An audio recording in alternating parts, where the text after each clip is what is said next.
Nuevamente, queridos amigos y hermanos, allí nos encontramos hoy para poder meditar en la palabra de Dios y continuar con estos temas que hablan acerca de la familia, la unión matrimonial.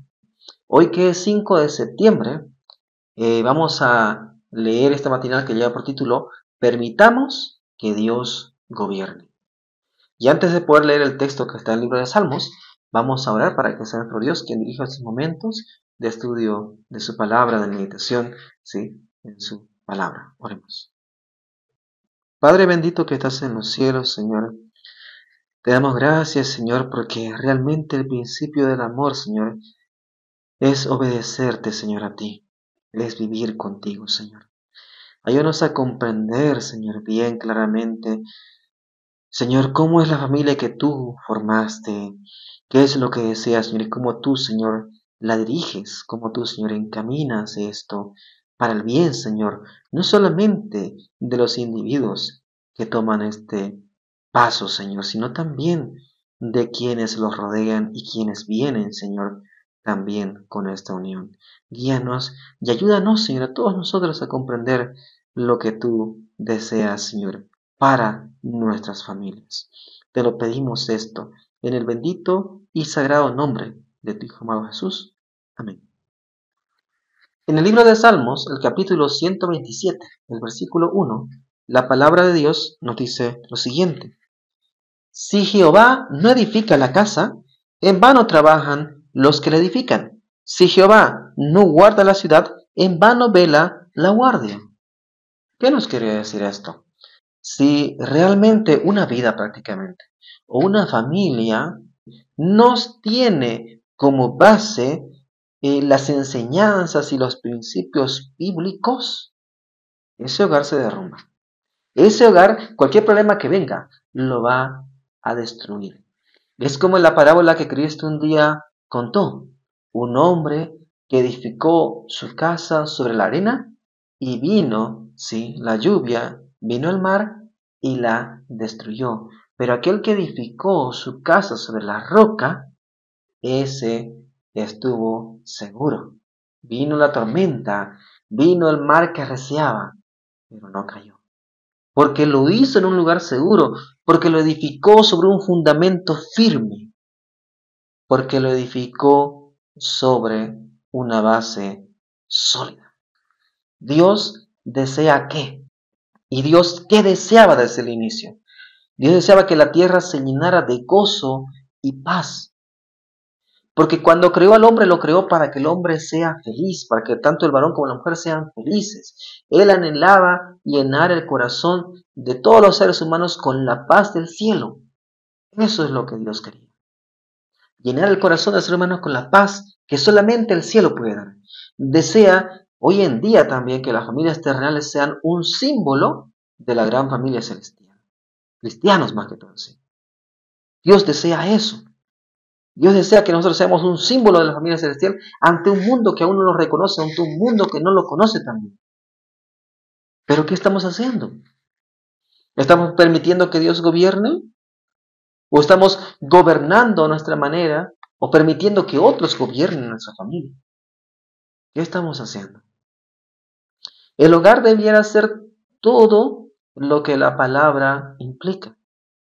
Todo. Debiera ser que un pequeño cielo en la tierra. Un lugar donde los afectos se cultiven en vez de reprimirse diligentemente. Debe ser un lugar donde se cultive el amor, la simpatía, la verdadera cortesía del uno al otro, mutua. De ello depende nuestra felicidad. Eso debería ser el lugar, un lugar donde los hijos se formen en disciplina también, pero también no se les reprima a ellos mostrar afecto hacia los demás, o también incluso se los impulse a ellos a ser mejores cada vez y superarse en las habilidades que tienen incluso. Eso debe ser el hogar. Un lugar también donde el varón sirva a su esposa y la esposa sirva al varón, los hijos sirvan a sus padres y los padres también apoyen a sus hijos. Donde haya una cortesía mutua, una sociedad mutua vinculada, cada uno individual pero unidos. De eso depende la felicidad.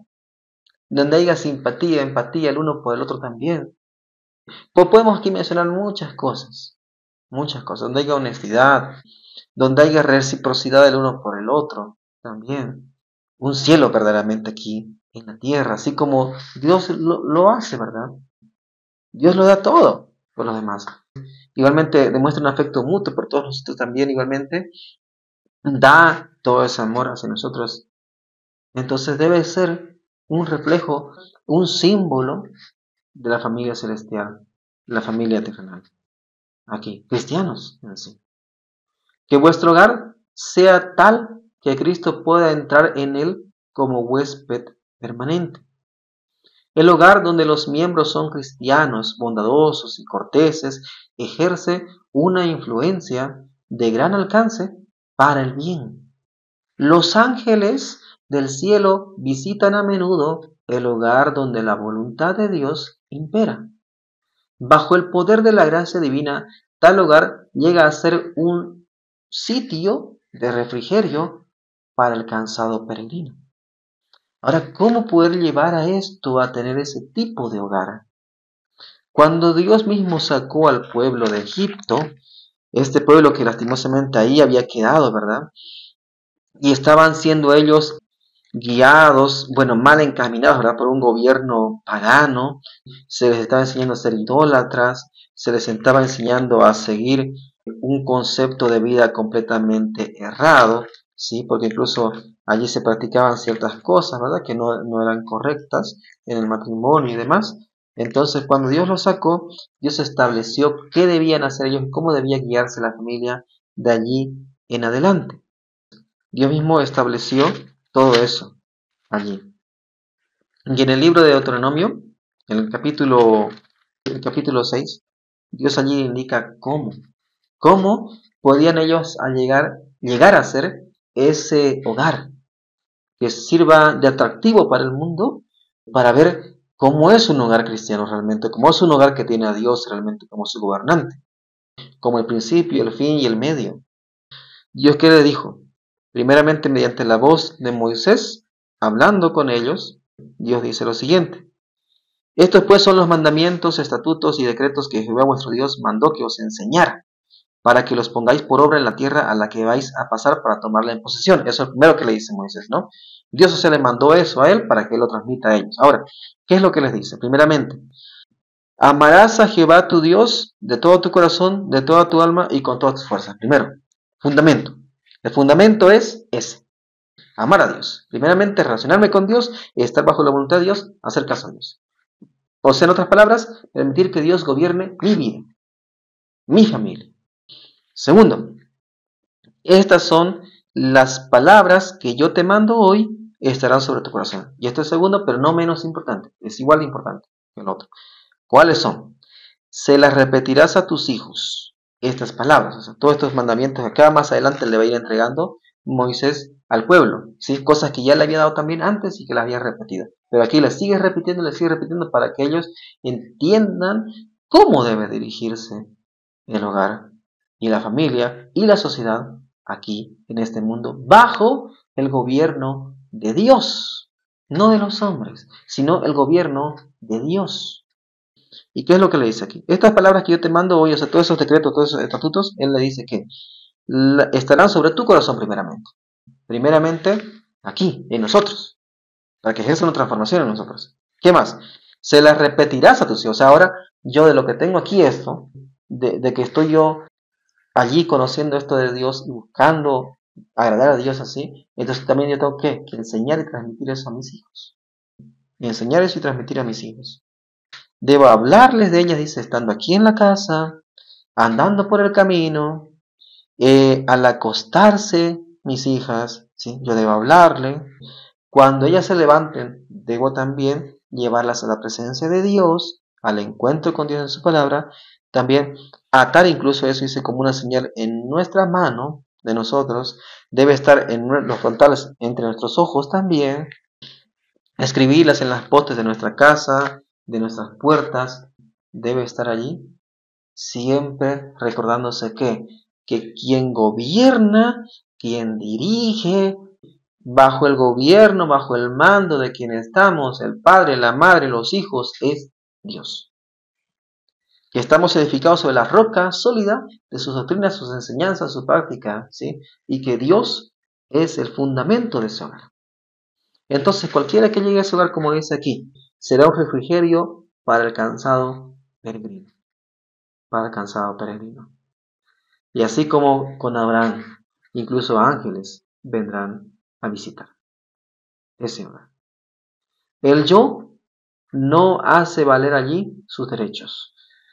A pesar que cada uno son individuales, no debe imperar el orgullo dentro del hogar. En él se forman los hábitos correctos dentro del hogar. Yo no voy a formar hábitos correctos mandándole a mi hijo a que le enseñe a otra persona que ni siquiera conozco bien. No, los hábitos de mis hijos se forman en mi hogar. ¿Sí? Si un hijo al ir a la escuela, un niño al ir a la escuela es desordenado, no atiende, es rebelde, ¿el por qué? Porque hay una falla en el hogar. Hay descuido, si los padres, tal vez un problema entre ellos que no congenian bien, hay problemas, discusiones, o tal vez un hogar separado. Entonces, por esa razón se ve eso en los hijos. Y Dios quería evitar eso. Y Dios quiere evitar eso. Pero ¿cómo podemos nosotros, incluso cristianos mismos, dar un buen ejemplo si mismo entre cristianos hay ese problema? Porque hay cristianos que son separados. Dicen ser cristianos ahí en la televisión, en todos lados, ¿no? Cristianos, pero están separados. O hay problemas entre ellos, no hay un buen entendimiento. No llevan a sus hijos a la presencia de Dios.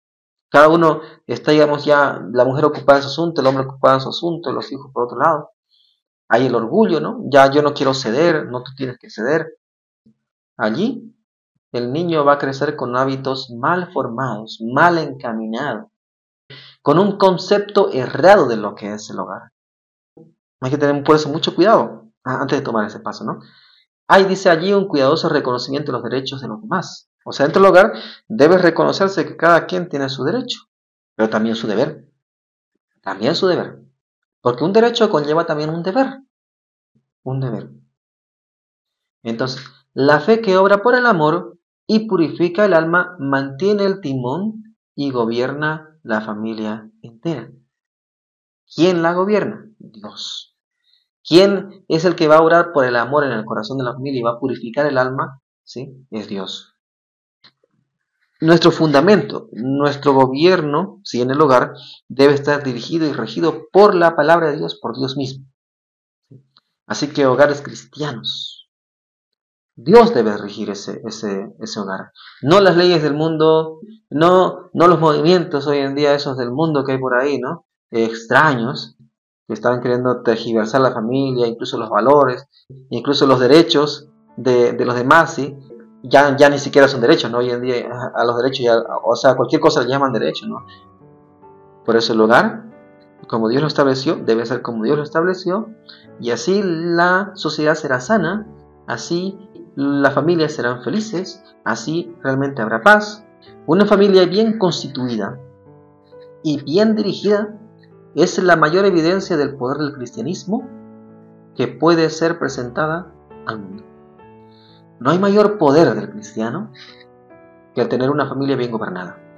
E incluso si nosotros vamos al libro de Tito, de Timoteo, para elegir un líder mismo dentro de la iglesia, Dios también ahí dice que gobierne bien su casa. Porque no hay mayor prueba, como dice aquí, no hay mayor poder ante el mundo de una familia, un cristiano, sí, que tenga una familia bien constituida y bien dirigida. Esa es la mayor evidencia que podemos presentarle al mundo. Así que, queridos amigos, hermanos, más que todo, hermanos allí de la fe en Cristo, sí, todos los que dicen seguir a Cristo, permitamos que Dios gobierne nuestro hogar. Si Dios dice que eso no es bueno para mí, no es bueno para mí. Y yo debo gobernar así, no. ¿Sí? No permitir cosas que no son correctas ni adecuadas. Si Dios dice que eso no, es no. Porque quien gobierna mi hogar, claramente sí, yo estoy a la cabeza, pero quien gobierna mi hogar es Dios, no yo. porque me puedo equivocar. Por esa razón, el padre, y también la madre, pero más que todo el padre, debe pedir la dirección divina y ser sumiso a la palabra de Dios. ¿Por qué? Porque ama a su familia. Y si no la ama, pues no lo va a hacer. No va a hacer eso. Si nosotros decimos amar, Juan dijo, el que dice amar a Dios, pero no ama a su hermano, el tal es mentiroso. Si un padre de familia dice que ama a su esposa, que ama a sus hijos, pero no ama a Dios, no respeta los principios de Dios, no respeta lo que Dios demanda, no los ama. Porque amar es guiar, amar es constituir, es guiar bien a la familia. Es educar correctamente a los hijos. No es permitir que el sistema eduque a los hijos, sino que sean educados por Dios, por su palabra, mediante nosotros. Y nosotros mismos, dejarnos gobernar por Dios. Así que, queridos amigos y hermanos, pensemos bien y meditemos bien en esto. En la palabra de Dios nos muestra distintos ejemplos de personas y padres que gobernaron su hogar bajo el gobierno de Dios, bajo la dirección de Dios. Y allí salieron hijos exitosos. Entre ellos podemos nombrar a uno de los más grandes y renombrados tal vez, que es Daniel. Y también nuestro Señor Jesucristo, el mayor de todos. Así que seamos familias de Dios. Que el Señor nos bendiga y nos guarde.